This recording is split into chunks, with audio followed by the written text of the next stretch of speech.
যতস্বরূপমা কান্না করে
দাদা জানতে পারলে তোমাকে এই বাড়ি থেকে তাড়িয়ে দেবে।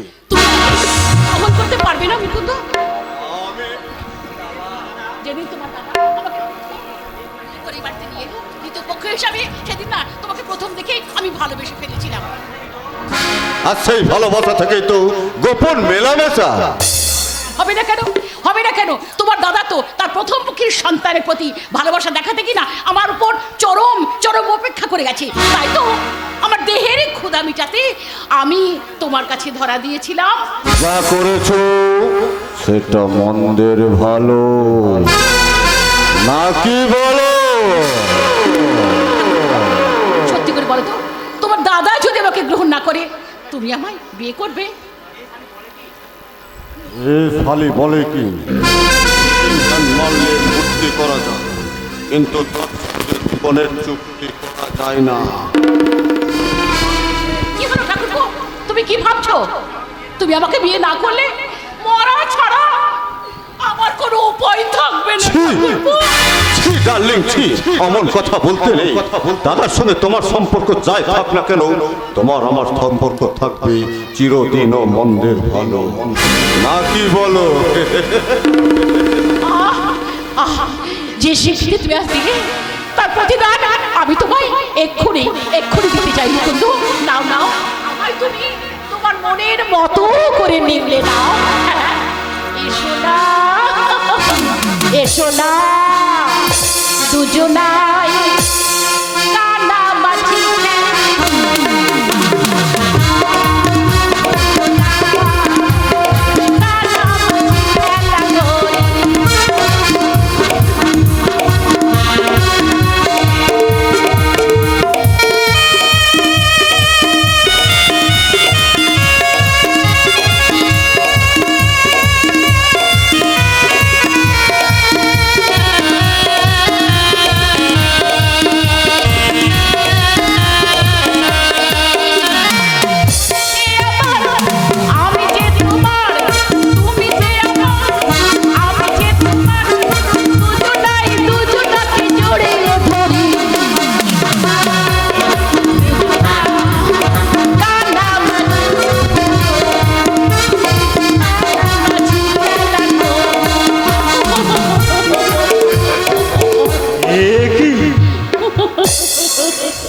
নেবো নেবো কামলি, তোমার উন্মত্ত যৌবনের মধু ভাণ্ডার আমি আকণ্ঠন পান করবো, আর তোমার উত্তাল যৌবন তরঙ্গে আমি প্রাণ ভরে সাঁতার কাটবো। কি দাদা তুমি? বিশ্বাসঘাতনী, এত নীচ, এত তোর জগনের চৈতর, তুই কি না আমার ভাইয়ের সঙ্গে? হায় হায় হায় হায় রে, এ তুই কি দেখতে গিয়ে কি দেখে তুই আমাদের সন্দেহ করলি? সন্দেহ? হ্যাঁ সন্দেহ। এই সন্দেহ পুরোটাই ভুল। এই মায়ের মতো বৌদির কাছে এই একটু মাতৃশ্রীর সন্ধান করছিলাম। আর সেই মাতৃশ্রেণীর সন্ধানে বুঝি তার যৌবন দরকে তুই ডুব দিতে চাইছিস, তাই না রে জানোয়ার? একটা মায়ের মতো বৌদি তার উর্বত যৌবনের মধুমানের চুমুক দিয়ে দেওর আর বৌদির মাঝে সম্পর্ক মাঝে আর একটা বিকৃত মাতৃ সম্বন্ধে সূচনা করতে চাইছিস, তাই না রে জানোয়ার? তুমি বিশ্বাস করো? জাতিকে সব মিথ্যে। ঠাকুরকে আমি বিশ্বাস করো, বিশ্বাস করো। চুপ!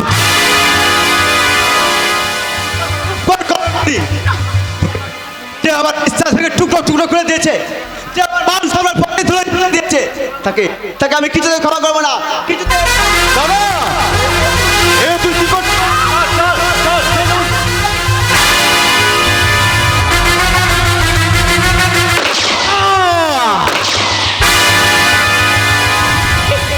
এ তুমি কি করলে?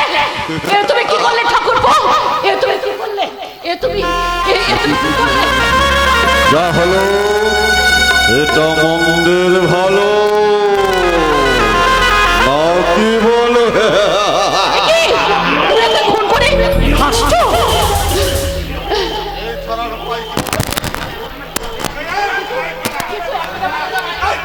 হ্যালো, এছাড়ার উপায় কি বলো?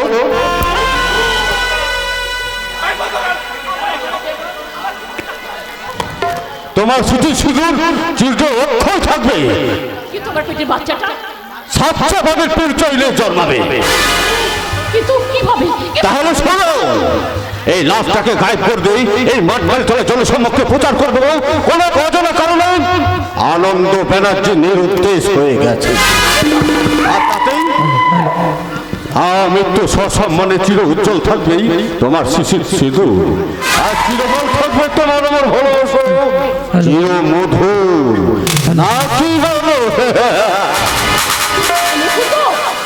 যেটা হলো সেটা মন্দের হলো। তাহলে ভালো।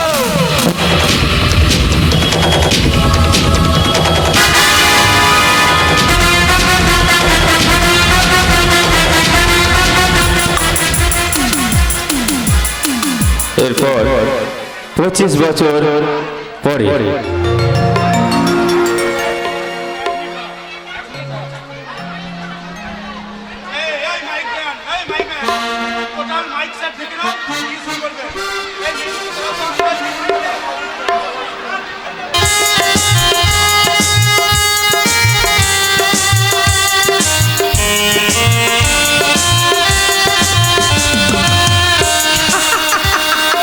কতদিন পর আমার রূপদাস বাড়ি ফিরছে, তাই তো সে সবার আগে তার ফেরার কথা জানি আমাকে চিঠি দিয়ে জানিয়ে দিচ্ছে। হে বকুল, পত্রে আমার বুক ভরা ভালোবাসা নিও। কয়েকটা বছর তোমায় দেখিনি, কিন্তু মনে হয় কয়েক যুগ তোমাকে দেখার জন্য আমার মনটা ভীষণ অস্থির হয়ে উঠেছে। আমি আগামী 2রা ফাল্গুন বাড়ি ফিরছি। গ্রামে ফিরেই আমি কিন্তু সর্বপ্রথম তোমাকেই দেখতে চাই। আশা করি তুমিও আমাদের প্রথম ভালোবাসার নীরব সাক্ষী সেই বকুলতলায় আমার জন্য অপেক্ষা করবে। তোমার আশায় রইলাম। ইতি তোমার রূপদা। রূপদা, তোমাকে আমার সাথে থাকতে হবে না মশাই, আমি তোমার আশার পথে বসে আছি। আই লাভ ইউ রূপদা, I love you, I love you. এমন আমার হারিয়ে যাই কোনখানে, কেউ জানে না, কেউ জানে না, মন জানে। হারিয়ে যাওয়ার দিন, কেউ জানে না, কেউ জানে না, মন জানে। এমন আমার হারিয়ে যায় কোনখানে, জানে না, কেউ জানে না, মন জানে। আজকে শুধু হারিয়ে যাওয়ার দিন, কেউ জানে না, কেউ জানে না, মন জানে।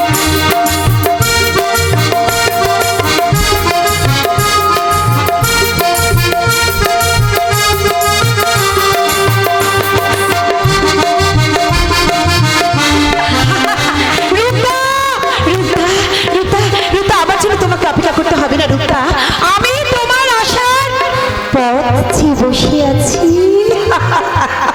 আমি যে তোমার পথে জল করতে ছুটে এসেছি বকুল সুন্দরী। একি, আপনি আমি তোমার ভালোবাসার মৌচাকে ঠুকা দেই, তোমার প্রেমের মধ্যে একটু পান করতে চাই। আপনি আমি বলতে চাই রূপ তোমাকে ভালোবাসে, তুমিও রূপকে ভালোবাসো, কিন্তু আমার বোন পিঙ্কির ভালোবাসা বলতেই রূপ একদিন ধরা দিতেই হবে।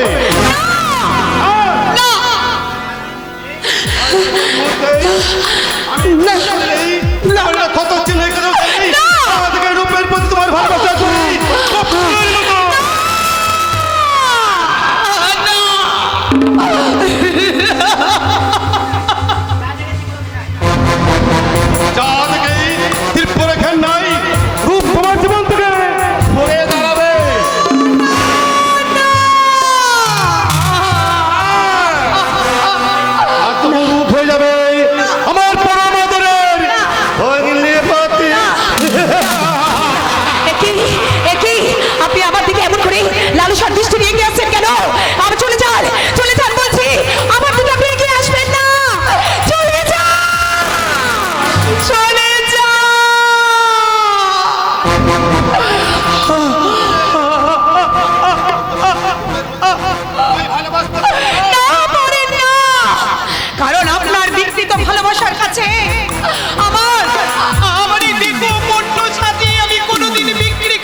পুরুষের মতো মুখ লুকিয়ে থাকবো।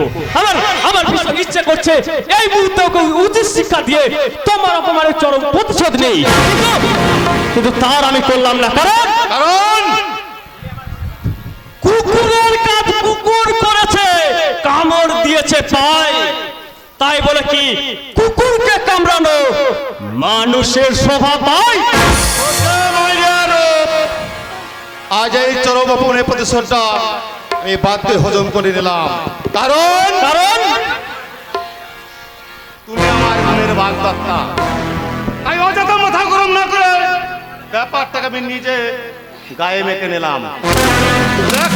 মনে করো নাম আমার প্রশান্ত। অযথা মাথা গরম হয়ে গেলে আমি হয়ে যাই অশান্ত।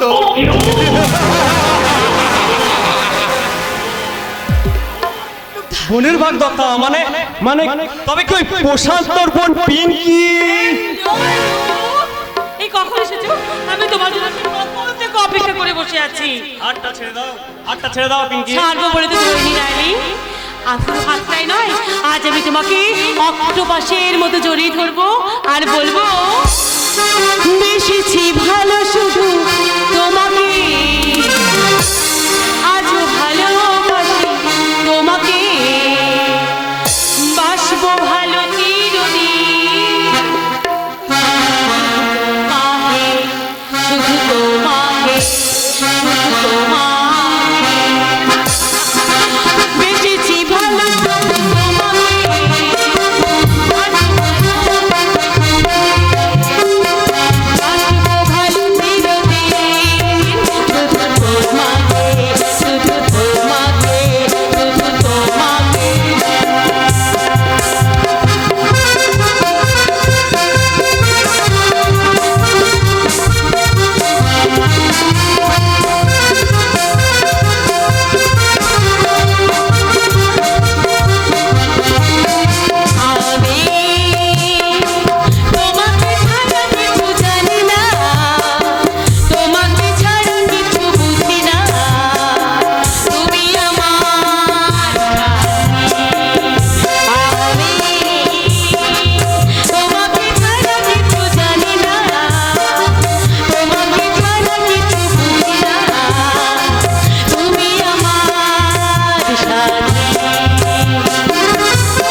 দিয়ে শোনো।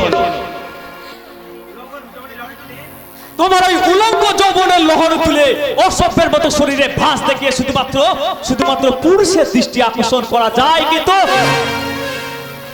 কিন্তু ভালোবাসার মতন ভালো মন পাওয়া যায়। আমার এই ছোট্ট মনের কাছে তোমার উন্মত্ত যৌবন হেরে গেল তো। না না, আরে ছোট লোকের বেনা, এই পিঙ্কি কোনোদিন হারেনি, আর হারতে সে জানে না, আর হারবেও না। কথাটা বলে রাখিস। হ্যাঁ, রূপকে আমি তোর কাছ থেকে ছিনিয়ে নেবই। পিঙ্কি, তুমি মানে বোকা, বাট রিমেম্বার, এই মেয়েটার জন্য আজ তুমি আমাকে যে অপমান করলে তার প্রতিশোধ আমি নেবই নেব। আর তুমিও শুরু রাখ শয়তানি। রূপকে যে স্বপ্ন দেখা তুই শুরু করেছিস, তোর সে স্বপ্ন আমি কোনোদিন সফল হতে দেব না, দেব না। পিঙ্কি, রূপা আমার ভীষণ ভয় করছে, রূপা আমার ভীষণ ভয় করছে। রূপা ভয় কিসের বকুল? আমার দেহে যতক্ষণ শ্বাস বইবে পৃথিবীর কোনো অশুভ শক্তি তোমার আমার ভালোবাসাকে গ্রাস করতে পারবে না। রূপা তাই তো খুব শীঘ্রই আমি তোমাকে বিয়ে করে নিয়ে যাব। তুমি সত্যি বলছো রূপা? সত্যি সত্যি সত্যি। আগামী শুভ লগ্নে অগ্নিনারায়ণকে সাক্ষী রেখে আমরা গড়ে তুলবো এক সুখের স্বর্গ। আর সেই স্বর্গের মাঝে থাকবে না কোনো দুঃখ বেদনা আর হতাশার যন্ত্রণা।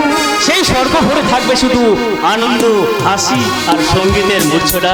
আর সেই সঙ্গীতের মূর্ছনা তুমি হবে বাণী, আর তুমি হবে কথা, আর আমি হব তোমার কথার সেই সুর। আমার স্বপ্ন যে সত্যি হলো,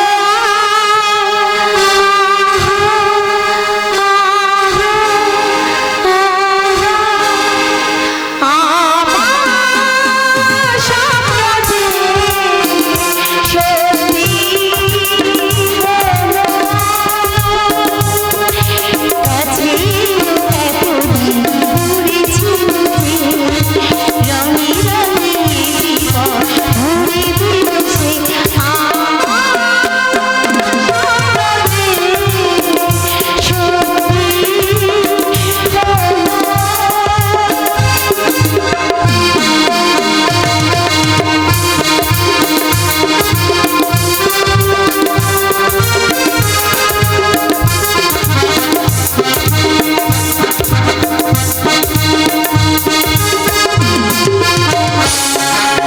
আকাশের রঙে নীলাভ,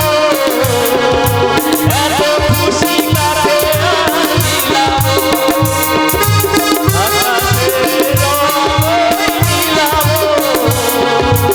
এত খুশি কারে নীলাভ। আজ তুমি আমি এত সুখে ছিলাম, আকাশের রঙে নীলাভ, এত খুশি লাগে আজ নীলাভ। আজ তুমি আমি এত সুখে ছিলাম, যে ভালোবেসে নয় দিল না আমার স্বপ্ন সত্যি হলো। আমার স্বপ্ন যে সত্যি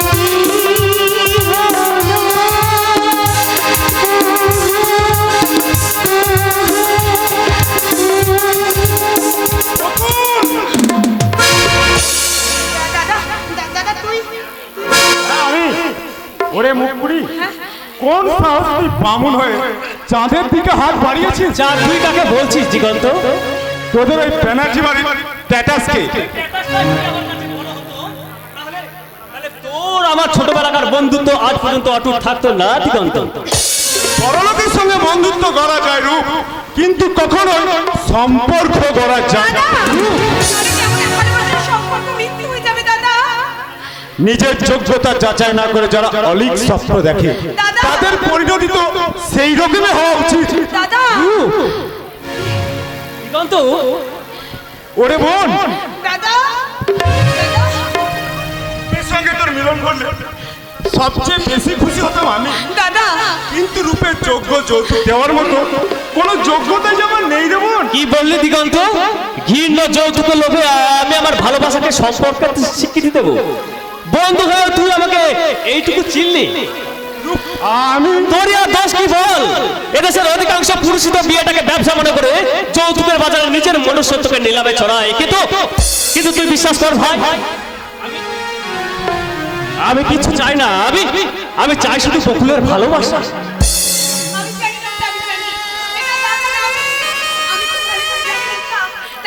তাই তো আজ আমি তোমার হয়ে আমার দাদাকে শুধু অনুরোধ করে বলছি, দাদা দাদা নতুন করে তোকে আর কিছু বলতে হবে না রে মুখপুরি। দাদা রূপকে আমার যতটুকু চিনতে বাকি ছিল আজ আমি তার সবটুকু চিনে ফেলেছি। দাদা রূপ মনে মনে তোদের ভালোবাসাকে স্বীকৃতি দিল, যে কথাটা আমি কোনোদিনই মুখ ফুটে বলতে পারিনি, আজ তোদেরই সেই সাহসে সেই কথাটা বলছি রে। কি কথা দাদা? দয়া করে আমার এই অভাগী জীবন বকুলের ভালোবাসা উপযুক্ত স্বীকৃতি যে দে। দয়া কেন বলছিস দিগন্ত? এই আকাশ বাতাসকে সাক্ষী রেখে আমি তোকে কথা দিচ্ছি, বকুলের ভালোবাসার উপযুক্ত সম্মান আমি নিশ্চয় দেব। জীবনে কখনো কোনো অবস্থাতেই বকুলের সামান্যটুকু আমি অমর্যাদা কিছুতেই করবো না রে, কিছুতেই না। সেই বিশ্বাস আমার আছে রে রূপ। তাই তো আজ আমার এই বাপ মা হারা বোনটাকে আজ আমি তোর হাতে তুলে দিয়ে এই মুখপুরি অমন করে লজ্জায় দূরে সরে আছিস কেন? আয় কাছে আয়, অগ্নিপথের পাশে তোকে দাঁড় করিয়ে দেখি তোদের দুটিকে কত সুন্দর মানায়।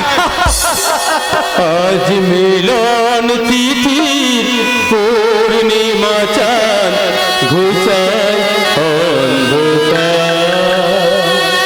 আজ মিলন তিথি পূর্ণিমা চাঁদ ঘুচায় অন্ধকার। যারে গান গেয়ে যা সুর দিয়ে যা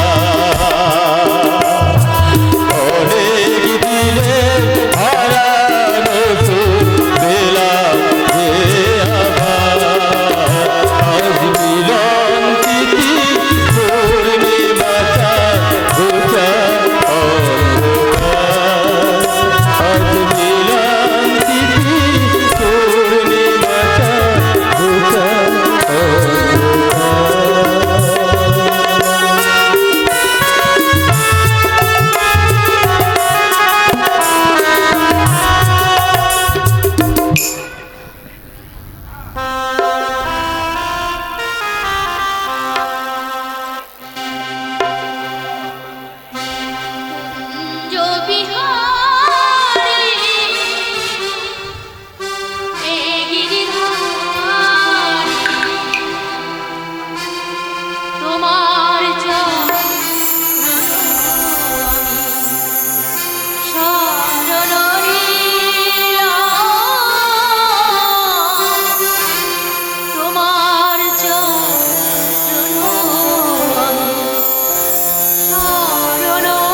তুমি কাঁদছো? কই না তো। তাহলে তোমার চোখে জল কেন? পূজা করতে বসলে কোন এক অজানা আবেশে আমার দু চোখে জল চলে আসে। উনি তুমি কিছু দেব না গো, নাও প্রসাদ নাও।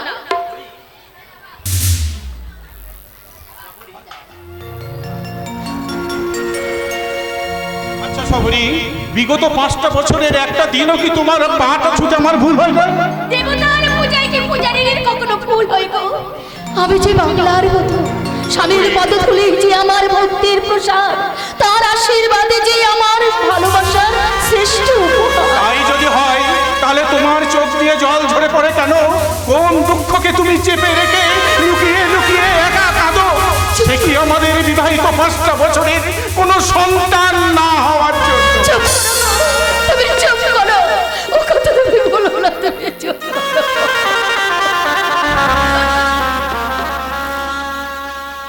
কেন কেন তুমি এমন করে বলছো গো? তুমি তো জানো তুমি ছাড়া তো আমার কেউ নেই। কি লজ্জা, কি লজ্জা! বাজা মুখে নিয়ে তোরা বল আদিক্ষেতা কিসের জানতে পারি কি? আপনি পুত্রের পুত্রবধূর সামনে যে ভাষাগুলো আজ আপনি উচ্চারণ করলেন, সেগুলো মনে হয় কোনো কি? তার মানে তুমি বলতে চাও আমি ছোট লোক? ওরে দীপ, তোরই সামনে তোর বউ আমাকে এইভাবে অপমান করছে। আমি যদি তোর সৎ মা না হয়ে নিজের মা হতাম তাহলে পারতিস? না মা। পারতিস তুই সহ্য করতে? না মা, না, আমি তোমাকে সৎ মা বলে কোনোদিন অবজ্ঞার চোখে দেখিনি মা। তুমি তোমার গর্ভধারিণী মা। কোনোদিন আমি অবজ্ঞা করিনি। রূপের মতো তো তোমাকে আমি একই আসনে বসিয়ে পুজো করেছি মা। আমার গর্ভধারিণী মা আমাকে জন্ম দিল। তুমি যে আমার মাতৃস্নেহের শূন্যস্থান পূর্ণ করেছো, তা বোধহয় খুব কম সন্তানই তার মায়ের কাছ থেকে পেয়ে থাকে। তাই যদি মনে করি তাহলে সেই মায়ের এই অপমানের উচিত না না সত্য করবি বল? না না মা, তুমি আমার কথাটা শোনো। ছেলের প্রতি মায়ের যেমন একটা কর্তব্য আছে, তেমনি স্ত্রীর প্রতি তো স্বামীরও একটা কর্তব্য আছে। তাই আমি বলছি মা, কারো দোষ গুণ বিচার না করে সবরি তুমি মায়ের কাছে ক্ষমা চেয়ে নাও। না, বৌমা ক্ষমা চাইবে না। ঠাকুরপো তুমি তুমি এসব কথা বলছো? বৌমা তার ক্ষমা চাওয়ার মতো কোনো অন্যায় কাজ করেনি, শুধুমাত্র একটু প্রতিবাদ করেছে। সংসারের শান্তিটুকুকে বজায় রাখতে সবরকে তুমি আমার আদেশটুকু পালন করতে দাও। স্বামীর আদেশ আমার কাছে বেদ বাক্য। তাছাড়া মায়ের কাছে ক্ষমা চাইলে সন্তানের কি কখনো অসম্মান হয় গো? হয় না গো, হয় না। শুধুমাত্র ক্ষমা চাইলেই হবে না, আমার বৌদির ওই জুতো জোড়া মাথায় নিয়ে তোমাকে অন্যায় স্বীকার করতে হবে। তুমি যা বলবে সব তা মন্দের ভালো না কি বলো?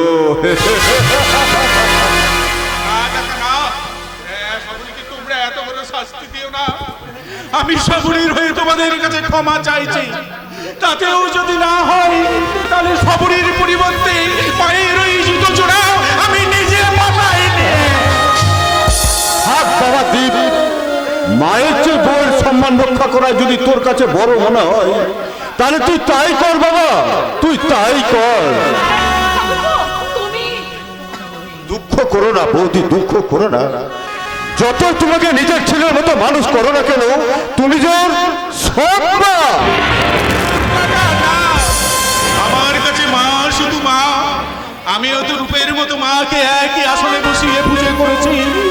আমিও তো রূপের সঙ্গে একই মন্ত্র উচ্চারণ করে পড়েছি। জননী জন্মভূমিষ্ঠ স্বর্গাদপি করিয়া। মা মা মাগো, জননী আমার তুমি, পৃথিবী আমার,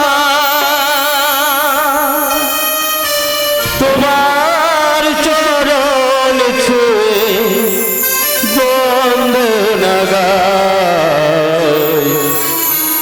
হাজার বছর পরে যদি মাগো আসি ফিরে তোমার চরণে ঠাই পাই।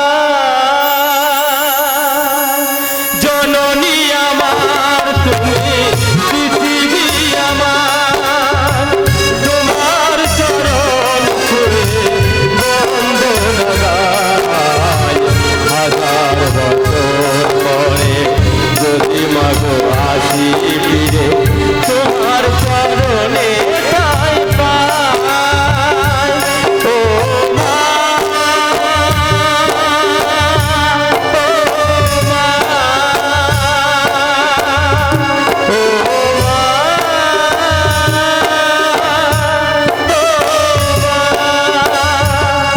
জননী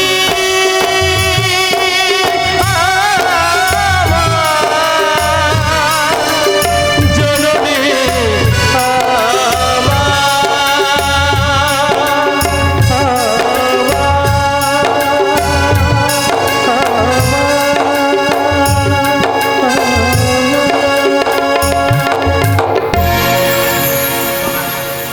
তবু আমার মাতৃভক্তির প্রতি তোমাদের যদি বিন্দু মাত্র সন্দেহ হয়, আমি বলছি কাকা, আমার তোমাদের ওই কথা মতন সপরির মায়ের জুতো জোড়া মাথায় নিয়ে ও কথা তুমি বলো না গো। মায়ের কথার প্রতিবাদ করে আমি যদি অপরাধ করে থাকি, তার শাস্তি দিতে তুমি আমাকে মারো, যত খুশি তুমি আমাকে মারো। তোমার সবার সামনে আমার সম্মানকে তুমি এমনি করে ছোট করে দিও না গো।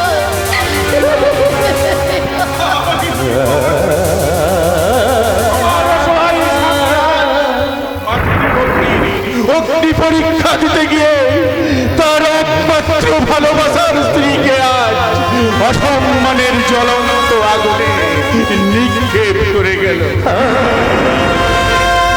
আমাকে তুমি ক্ষমা করো সবরি।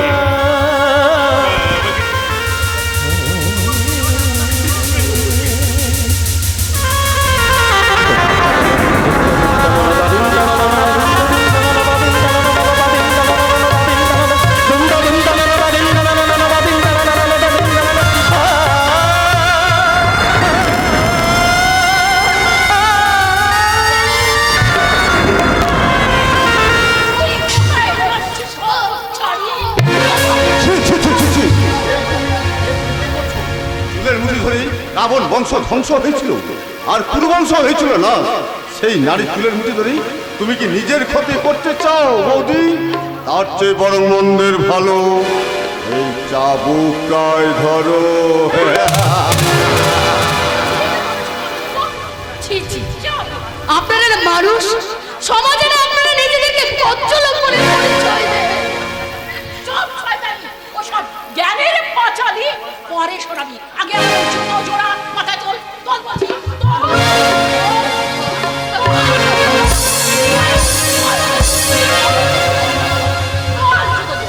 কি হলো বৌমা, জুতো জোড়াটা মাথায় তোলো।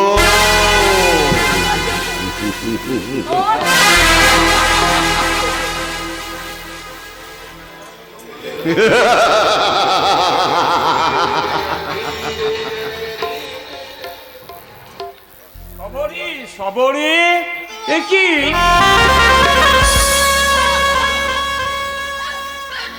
বাবা!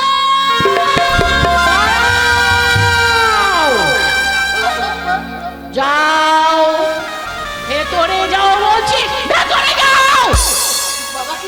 বাবাকে একটা প্রণামও করতে দেবেন না বাবা। তোমার বাবা তো এক্ষুনি বাড়ি থেকে চলে যাচ্ছে না, যে প্রণাম করার জন্য এক্ষুনি তার পায়ে হুমড়ি খেয়ে পড়তে হবে।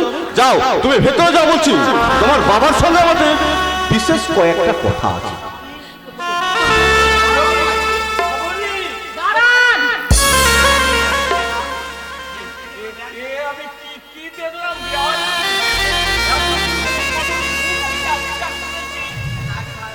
তা কি তাহলে সম্পূর্ণ মিথ্যে? আমার খবরে এখানে একটুও ভালো নেই, সে একটু সুখে নেই। নিশ্চয় আছে। আমার বৌদি আপনার মেয়েকে একেবারে নিজের মেয়ের মতো ভালোবাসে, আর যে ভালোবাসে শাসন করার অধিকারটা যে তারই সাজে বেয়ার। কেমন শাসন? হাতে চাবুক ধরে ভয় দেখিয়ে মাথায় জুতো তুলে দিয়ে এর চেয়ে গায়ে কেরোসিন তেল ঢেলে দেশলাই কাঠি জ্বালিয়ে দিলে বেশি ভালো লাগবে। না ভাই, ও কথা বলবেন না। সবরই ছাড়া আমার চেয়ে আর কেউ নেই, তাই তোর মুখের দিকে চেয়ে আমি কোনো রকমে বেঁচে আছি। ওর যদি কিছু একটা হয়ে যায় আমি যে পাগল হয়ে যাব, পাগল হয়ে যাব। কিন্তু আপনার মেয়ে যদি কারণে অকারণে আমাকে এইভাবে অপমান করে, তাকে আমি মুখ বুজে সহ্য করে যাব? না না না না, তা হবে কেন? ও যদি দোষ করে ওকে আচ্ছা করে আপনারা মুখিয়ে দেবেন। আর সব দায়িত্বটা আমাদের উপর চাপিয়ে দেওয়া উচিত নয় ভাই। তার মানে এই যে এতদিন বিয়ে হওয়ার পরেও তাদের কেন কোনো বাচ্চা কাচ্চা হচ্ছে না, তা কেন হচ্ছে না? সে দায়িত্ব কি আপনার নয়? আপনাদের হয়ে ওঠে আপনার মেয়ে। আমরা যদি বলি যে জেনে শুনে আমার ছেলের জীবনটা নষ্ট করবে জন্যে বাজা মেয়ের বিয়ে দিয়েছেন আপনি।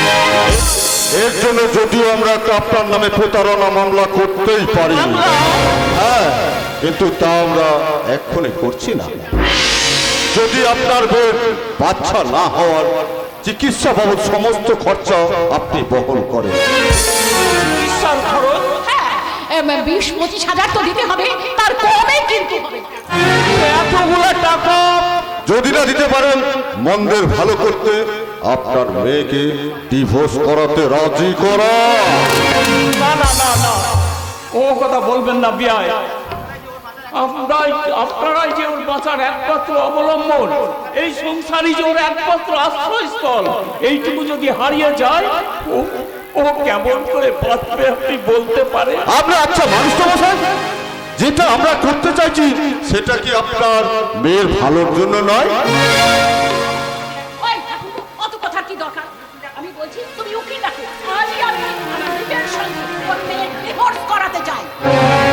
তোমরা চিন্তা করবেন না মাসিমা, আজ আমাদের ডিভোর্স। না না না, আপনারা আমার এই মেয়ের সর্বনাশ কেন করেন না? আমি বিয়ের সমস্ত খরচ দিতে। কিন্তু এতগুলো টাকা আপনি জোগাড় করবেন কেমন করে বিয়াই মশাই? এবং আমাকে জোগাড় করতে হবে বিয়ে।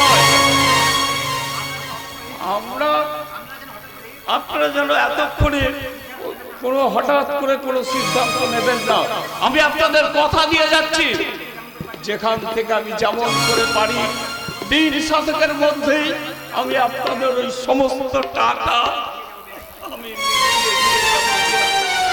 মিটিয়ে দিয়ে যাব। যা হলো সেটা মন্দের ভালো। কিন্তু ঘটে গেল কাকা বাবু। বন্ধ হ্যাঁ বন্ধ, এই তোমার বোন পিঙ্কির সঙ্গে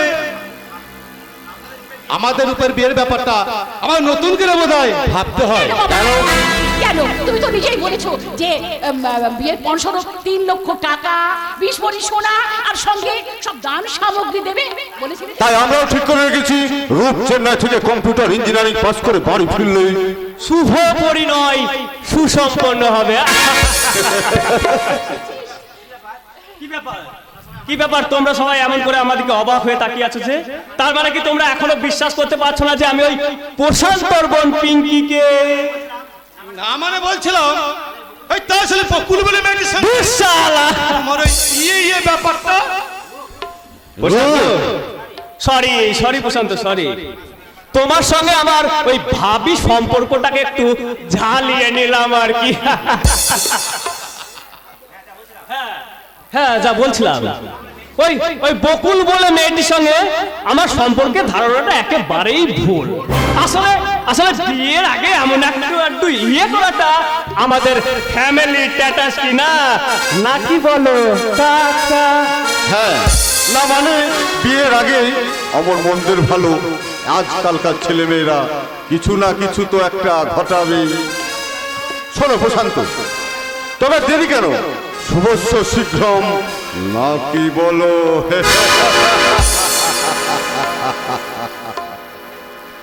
আমিও আমিও যাই তোর কাকার সঙ্গে বসে বিয়ের ফর্দটা করে ফেলি।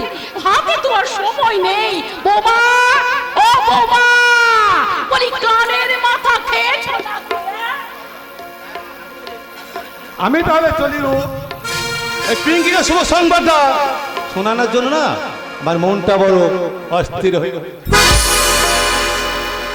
এই পিঙ্কিকে ওই শুভ সংবাদটা শুনলে ভীষণ খুশি হবে রূপ।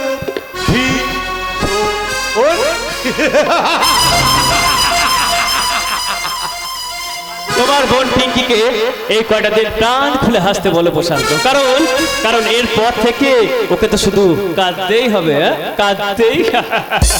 কান্নার হাসি নিয়ে তো মানুষের জীবন ভাই, এই দুটোকে যে সমানভাবে মেনে নিতে পারে সেই তো প্রকৃত সুখী। বৌদি তুমি কেমন আছো বৌদি? ভালো আছি ভাই। এ তুমি কি করলে? গুরুজনদের প্রণাম না করে তুমি আমাকে কি নাও? তুমি তো আমার গুরুজন বৌদি। মা, কাকা বাবু সম্পর্কে গুরুজন হলেও ওই দুটো মানুষকে আমার গুরুজন ভাবতে ঘৃণা করে। এসব তুমি কি বলছো? কেন কেন বলবো না বৌদি, কেন বলবো না? যে মাকে দেবীর আসনে বসিয়ে পুজো করতে মন চায়, সেই মা যদি স্বামী হারা রাখকে ভুলে গিয়ে অন্য একজনকে স্বামী ড্যামেজ।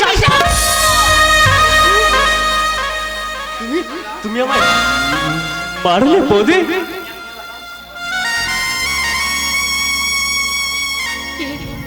আমি কি করলাম? আজ আমি অধিকারের সীমা লঙ্ঘন করে আমি ঠাকুরপুর গালে ভুল করেছি। না না, আমি মস্ত বড় ভুল করেছি। ক্ষমা করো ভাই, আমাকে তুমি ক্ষমা করো, আমাকে তুমি ক্ষমা করো। সন্তানের কাছে মাকে কি কখনো ক্ষমা চাইতে হয়?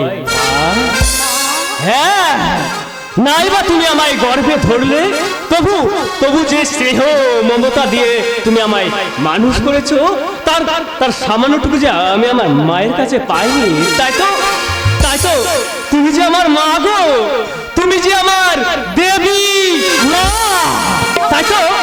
তাই তো তোমার এই মায়াবী মুখটা দেখে আমার কি বলতে ইচ্ছে করে জানো? আমি চাঁদকে বলি